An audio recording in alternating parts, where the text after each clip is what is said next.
Hello, my lovelies. It's Sundial from Substance Over Style, and welcome to a new video. Okay, so let's set up the space. Got some frankincense. Okay, so today I want to talk about Kundalini, and specifically, what does it feel like to have a Kundalini awakening? Now, I deliberately did not do any research before doing this video because I just want my transmission to be very pure and very based on my own lived experience, rather than, listening to other people's interpretations of what their Kundalini awakening was like. I want to tell you about my experience. So we did this little poll on my Instagram stories last week. Can I just say how much I love doing those little Q&A polls with you guys? So thank you so much to everybody who participates and asks really good questions, because it also really helps inspire topics for videos when you guys ask me intelligent questions.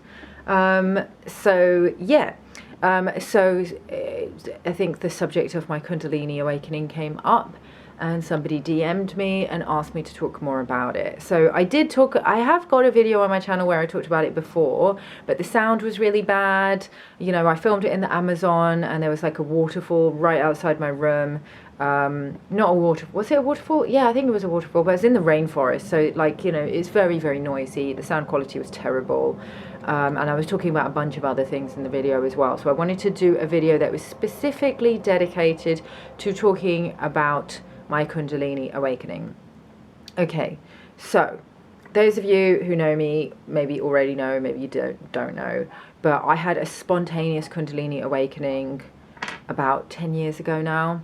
No, was it 10 years ago? It wasn't. It was 8 years ago. It was in 2012. This sunlight is getting a little bit intense on my face right now. It was in 2012. Now, a lot of people, this really triggered my awakening, because not only was the Kundalini awakening itself, that awakens you to like a whole other level that you never even knew was possible, but the fact that after that I started to meet so many other people that also were experiencing Kundalini awakenings at the same time. And we knew that 2012 was going to be a very auspicious year. A lot of people were talking about how the Mayans had predicted that the 2012 would be like the end of the world, and I'd been talking to other people before that who were saying, no, it's not the end of the world, but it will be like a shift in consciousness. So before I had the awakening, I wouldn't say that I was spiritual. I don't think that I was spiritual. I was very much grounded in 3D. I thought that this was all there was. I had believed in God as a child, and I had, I went to a Christian school. It was open to all faiths, but its main premise was Christianity, and we used to do Bible study, and it was the teachers were very into Christianity and stuff. So I was brought up with the idea of God and religion, and so I used to talk to God a lot as a child, and as a very young child I also used to see entities, and it was terrifying. It was absolutely terrifying, because a lot of them were not benevolent entities. They were like demonic or weird looking or scary. So I used to get really bad night terrors, so I shut off that ability.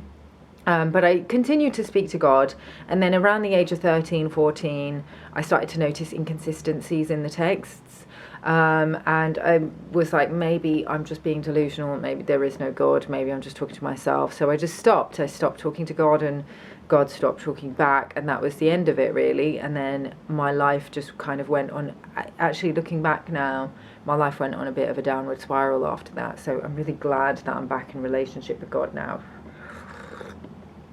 But yeah, my teens were a little bit difficult. My 20s were a little bit difficult. And then what triggered the Kundalini awakening was I was going through a very difficult period in my life where I was in a very toxic relationship. I was very in love with this person. We were quite on and off. There had been a lot of lies. There had been a lot of cheating, deception, gaslighting, me not being embodied, me not really knowing how to have a healthy relationship, not knowing how to have healthy communication, a lot of emasculation on my part as well. So it was sad. It was sad because we did really love each other.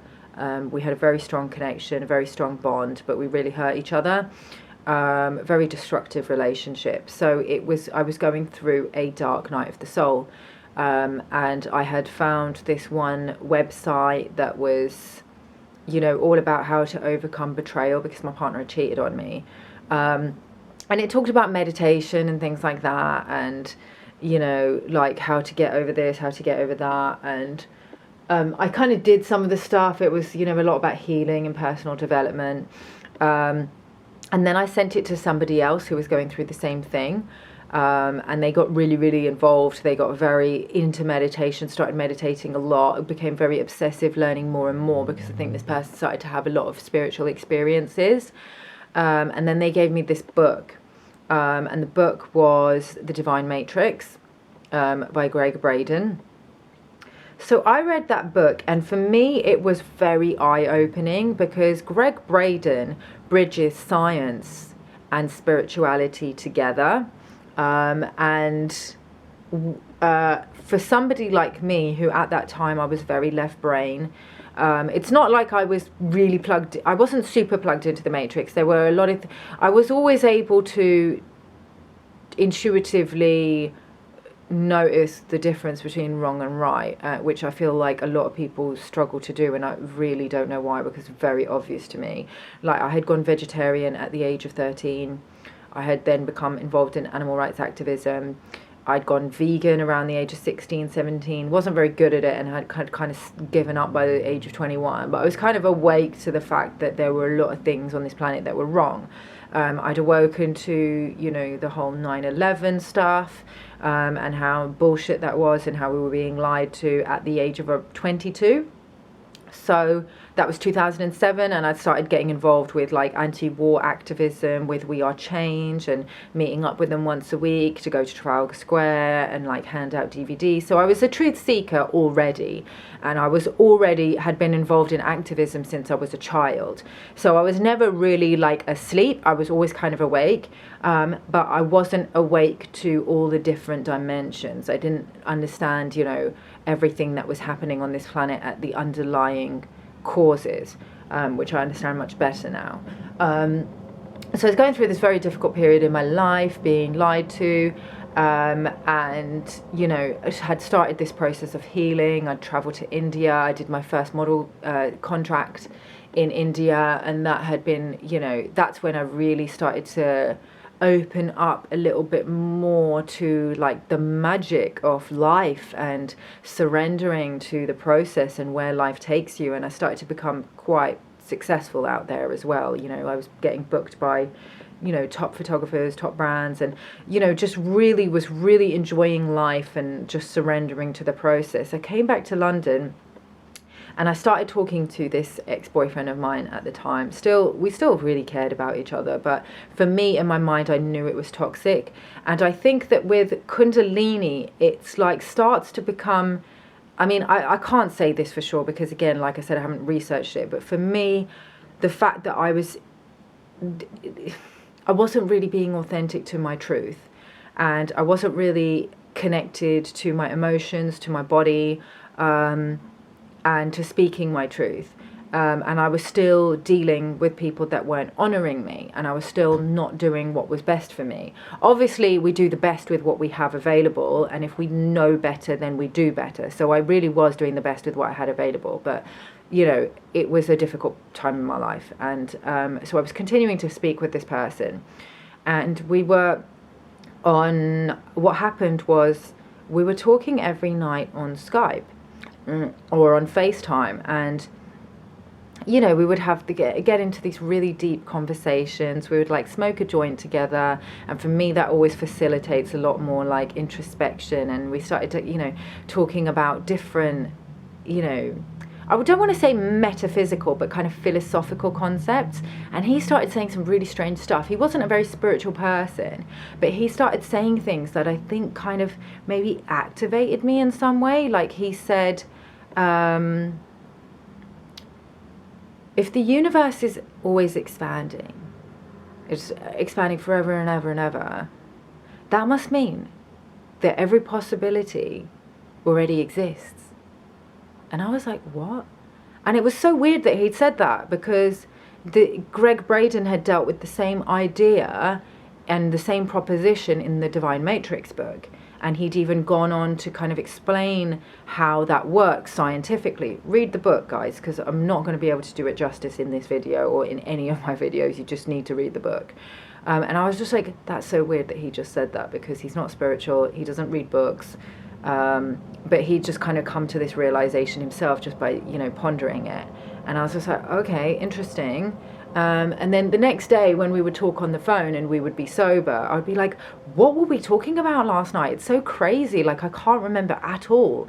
And then when we would get on FaceTime again and we would smoke up again, it was like we were back there and we could remember everything that we had talked about. And I was like, it's almost like we're accessing like a bonus level of consciousness that we can only access through the plants. I didn't realize back then that, you know, cannabis is a plant spirit, but I must have on a deeper level, because I was just like, it's weird how we forget. And I just thought, you know, you smoke weed and you just completely forget everything that affects your memory, but it's not. It kind of expands your consciousness to a level that in your waking state your mind is asleep to. So it can be helpful along the journey. I think once you get to a certain point in your journey, it becomes no longer helpful and it actually becomes detrimental, which is kind of where I'm at now, which is why I don't really smoke it anymore. But I do feel like if you are expanding your consciousness, plant spirits can be helpful. You do have to be careful with them. I'll talk about it more in another video. But I did talk in my Q&A about how I don't advise people to do things like ayahuasca and even psilocybin at the moment, unless you've got a really, really good shaman who knows what they're doing, because I just feel like the sixth dimension, the astral realms right now, are not really safe, because we're in the middle of a spiritual war. There's demonic entities in those realms and tricksters, and, you know, they can mislead you. And they, you know, I've heard some stories about people getting deceived by some of these plant spirits and, you know, ending relationships that were really established. And, you know, just a lot of stuff is going on in the astrals right now. I don't personally recommend it, but as always, you are sovereign. You can make your own choices. Anyway, so we were talking about this bonus level of consciousness that we were reaching, that we were able to access through smoking the cannabis. And then what started to happen was I started to experience, let me take a sip of my tea. I started to experience this very intense physical sensation of getting really small inside my body. And like I remember saying to him that I wasn't Sundal, that I was the controller. And I made up this little song that went, I'm the controller and I'm watching through the windscreen. And it was like I had this awareness of being the I that watches the me. So, you know, when you meditate and you observe your thoughts, so you are observing yourself thinking. So the implication there is that there's a you and there's another you that's watching you. So it's almost like your avatar. So like we have a digital personality, right? It's the same with the legal system. We have a legal fiction that is the entity that the state recognizes as being a bonded legal fiction. It's a slave, basically. But the flesh and blood human being that represents that paper personality takes on all the debts and all of the obligations and the contractual agreements of the legal fiction. So similarly with our online presence, I have, you know, a social media presence. I have my Instagram, I have my Facebook, my LinkedIn, I have my YouTube, and they're all, you know, you think that you know me based on who I present myself as with my digital persona, but I'm a flesh and blood human being that you don't really fully. It's so much bigger than what you see online. So similarly, our flesh and blood human being is an avatar for a higher version of ourselves as well, that controls and directs everything that our physical self does. And I started to become acutely aware of being this higher version of myself, and that I was not this ego personality, that this ego personality was just like, you know, if you're playing Sims, let's say, for example, you're playing Sims and you're playing like 5 or 6 different characters within the family, you're all of them. They think that they're separate, but you're actually controlling all of them. So I became aware that I was this higher dimensional being. And I started to experience this physical sensation of like being like pulled into my body, and literally everything started vibrating. It was extremely uncomfortable. It was like a rushing, like I was being vacuumed, like I was being sucked through this vortex, which was at the center of my being, and full ego death. Like I could just literally feel myself vibrate. I literally thought I was going to die. It was so terrifying. I was so scared. I felt so out of control. Yeah, my whole body was vibrating, and I thought I might die. And then suddenly I had full ego death, continued to vibrate, and then it was like just pure bliss and joy and oneness shot straight out of my crown. I could barely speak, but he was scared. He didn't know what the fuck was going on with me. He was like, "Are you all right?" And I was just like, so I was just like, I have to try and get some words out to explain what's going on, because this is big. Like I knew that what was happening to me was extremely profound. And I was blasted open, and it just felt like pure, divine, unconditional love, orgasmic, absolutely orgasmic. It's like it was literally like an orgasm, but not like normally when you have an orgasm, it shoots through you and then it dissipates. This did not. This shot through me, and the feeling stayed. I was in this orgasmic state for over an hour. It was maybe 2 hours or something. And it was not sexual. Like if you've ever had an orgasm that's so pure, it blasts your heart open, and it blasts your crown open, and it just connects you to God, and you just feel so much love for your partner, for the universe, for mere existence, and just being in the body. It was like that, but over a prolonged period of time. And I know that when other people, I've spoken to other people that have come to me saying that they've experienced Kundalini awakening, and for some people it's a slower process. For some people it happens like maybe over the course of a week or a few days, or sometimes even over the course of a few months if you have, you know, blockages in various chakras or whatever. But for me it was literally spontaneous. It happened within about 10 minutes and then stayed for like 2 hours. So I managed to get some words out, and I was literally like, I had to say it very slowly because the words were difficult. I had to really reach for the words. And I said, I have the Spirit of God within me. And he was just like, what do you mean? And I was just like, I think I said, I'm one with everything, and I can feel the Spirit of God move through me. And he was just like, what are you talking about, babe? He was just like, we're not religious. We don't believe in that. And I was just like, it's not about religion. And I was like, this has nothing to do with religion. I said, it's not about Jesus or Buddha or Muhammad or any of these were people that came to the earth to bring us God's message. And we didn't get the message. We keep forgetting, and we made religion around it. But this is not about religion. It's about the truth.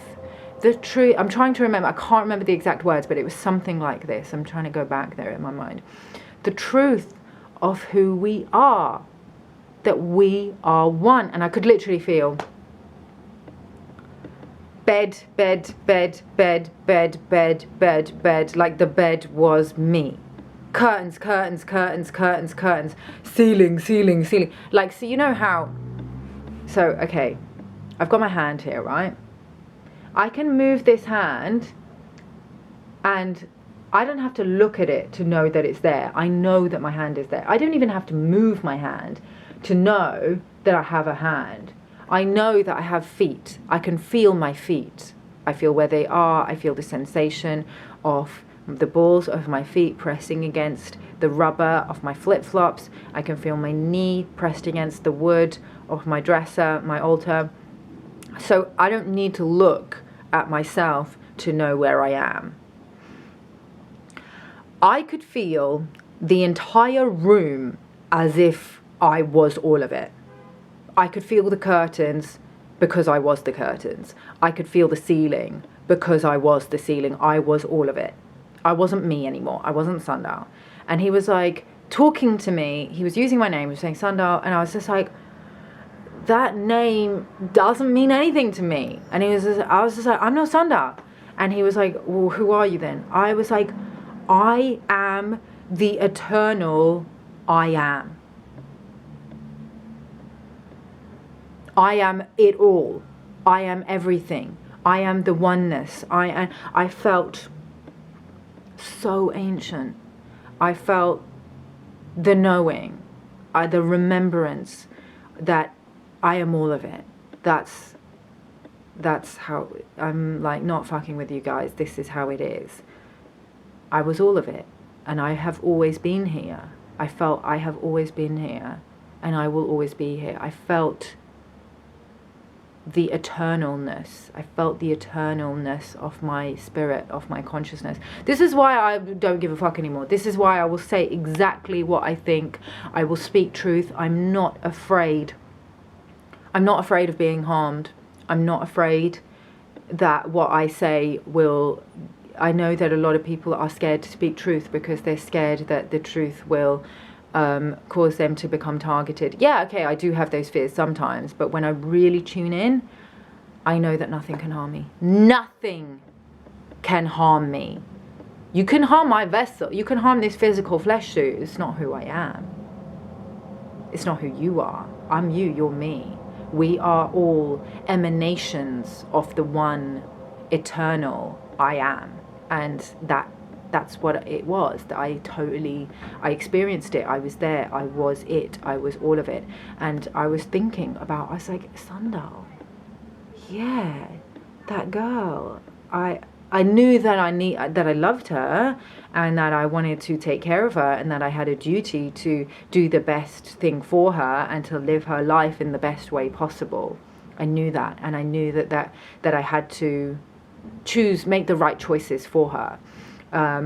But I also felt that way when I was thinking, okay, what have I got to do? What does Sundar have to do tomorrow? She has to meet with Catherine. Catherine's like one of my best friends who I went to school with. And I was like, yeah, curly hair, yeah. And I had equal attachment to being Catherine as Sundar. And he's talking to me on the Skype, and I look at him and I have equal attachment to him as well, because he was me and I was all of it. And yeah, there was just this pure emanation of love and acceptance for what was and what would be between us and what had been between us. And I let go of all of the anger, all of the feelings of, you know, that he betrayed me, and like let it all go, because none of it was personal. It was all just coming from his own disconnection from who he truly is as also the one eternal I am, the pure frequency of love that we are. And that is the frequency of God. God loves us so much because God is us. We are him. We are her. We are emanations of him, her. She created us in his, her image to do his, her work and respect our free will. Some of us choose not to. Some of us choose to go our own way, and God respects that. God respects all of us because God will not force us. That is the adversary. The adversary will force us to do the right thing. And that's why we're in a problem at the moment. That's why we're having some problems, because we're being forced into doing things against our own God-given sovereignty. God wants us to be sovereign. God wants us to choose to do the right thing for ourselves. And God is truth. God is truth.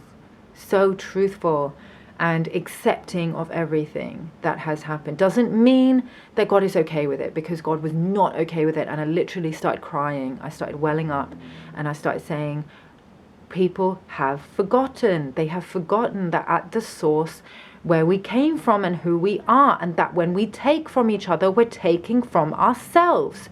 When we hurt each other, we are hurting ourselves, because we are all part of the field. When we lie to each other, we are lying to ourselves. And there was no anger, there was no judgment. I wasn't trying to make him see something. I wasn't trying to shame him for anything that he had done to me, because I recognized that he didn't do it to me. He did it to himself, because he lost someone that he really, really loved. He really, really loved me. I fully believe that, and I know that in my heart, and I really loved him. And after that experience, I did have to let him go, because I could see that we were just going to continue to hurt each other. But I still have a lot of love for him. And that experience really showed me what unconditional love is. And sometimes the most loving thing that you can do for somebody is walk away and let them experience your absence, because if you continue to enable their behaviors that are hurting you and that are not honoring you, that are not honoring your connection and not honoring what God wants for the two of you, you're doing them a disservice, because that doesn't elevate them into the highest versions of themselves. So I had to do that. I had to do that for both of us. It was very painful, but I had to acknowledge that I could not change him. I could not interfere with his free will. If he wanted to continue to entertain other women, God did not want that for me. God wanted me to honor myself and to honor my heart, and to be with somebody who really honored me and was truthful with me and was trustworthy. So I had to let that go, and it was very peaceful. It wasn't easy, but I was at peace with the decision, and I stopped speaking to him after that, not because I was angry with him, but just because I had to acknowledge the truth that God showed me through this experience. So yeah, it was a very, very physically intense experience. It was beautiful in all the ways. I did experience it twice more as well. One time, again, every time I experienced it was after consuming the ganja spirit. I haven't experienced it. I've experienced like Kundalini movement since doing the Kriya, but I haven't experienced full Kundalini awakening in a sober state.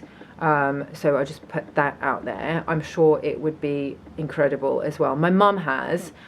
She doesn't really take anything like that, so she's experienced it. So maybe it might be nice if I have actually asked my mum if she wants to do videos with me before, but she's extremely knowledgeable. Like, you know, her knowledge of like healing and, you know, spirituality is really incredible, but she's very camera shy, so maybe that won't happen.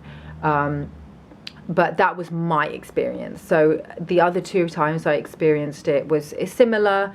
I had a friend over at my place, we smoked, and he was extremely spiritual as well, and we started talking about certain things. I can't remember exactly what it was, but again, I experienced the vibrating, became literally, a lot of vibrations. I became one with the room again. The seashell, I particularly remember, because I used to go, this was when I was living in Thailand, and I used to go beachcombing a lot and collect like these beautiful seashells and pieces of driftwood, and then bring them back to my flat in Bangkok and had them like on, my coffee table in a bowl. And I could feel the seashells were vibrating with this like oceanic energy, and I could feel them because I was them. I just became the whole room. And he was just like, "Are you okay?" And I was like, "Yeah, I'm fine." And he's like, "You're literally vibrating." And I was like, "Yeah, I know." I didn't want to tell him that I was having another Kundalini awakening, because I didn't want to scare him. I didn't know if he was used to that. But again, I was feeling the same thing. I could feel what was going on with him as well, and it was making me a little bit uncomfortable. So he left, and because I just wanted to really just be with myself in my process. And then I experienced it again. yeah, the third time I experienced it was again in Thailand, Koh Phangan. I was with an ex-boyfriend and a group of his friends, and again having a very, very difficult time, because they wanted to party every single night and every single day, and I did not. Like, my body cannot handle doing that kind of stuff. I find it very, at that point in my life, I found that kind of behavior to be very self-destructive. So I felt very, very alone, and like I couldn't really connect with the others.